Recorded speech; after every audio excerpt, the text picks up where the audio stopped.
నీ ఆహారాన్ని నువ్వు సంపాదించుకొని రాత్రిపూట ఏం చేయాలంటే విశ్రాంతి పొందాలా.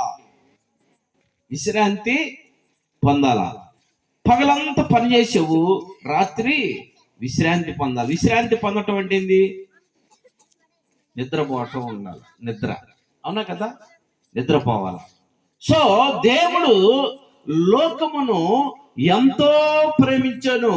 ఈ లోకంలో ఉన్నటువంటి నిన్ను నన్ను మనలందరిని కూడా ఆయన ప్రేమించాడు. ప్రేమించడానికి మొదటి కారణం చెప్పే నేను ఏంటది?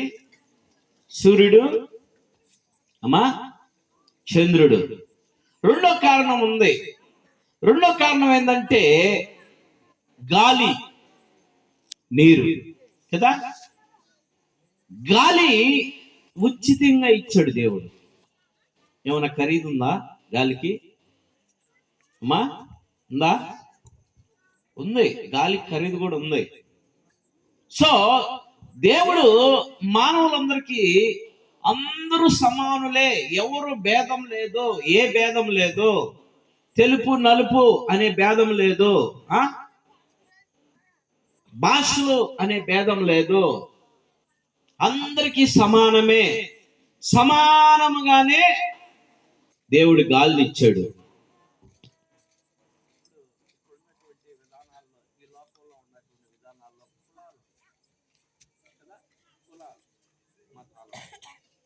వీటికి ఏమైనా భేదం ఉందా?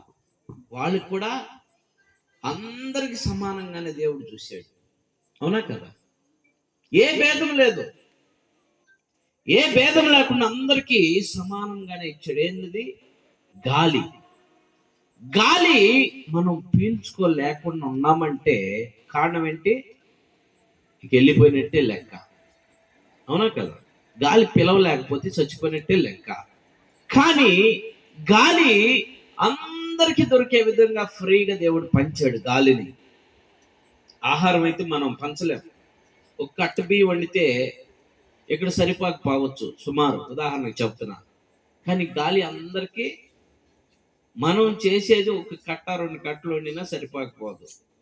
కానీ దేవుడు గాలిని ఫ్రీగా అందరికి ఇచ్చాడు, అందరూ ఫ్రీగా పీల్చుకుంటానికి. సెకండ్, నీళ్ళను కూడా దేవుడు ఫ్రీగానే ఇచ్చాడు. కానీ గాలిని కొనుక్కునే పరిస్థితి అయింది, నీళ్ళని కొనుక్కునే పరిస్థితి అయింది, అవునా కదా? గాలిని కొనుక్కోవట్లేదా? ఎక్కడ కొంటున్నారు అమ్మా? ఫ్యాన్. అబ్బా, వెరీ గుడ్.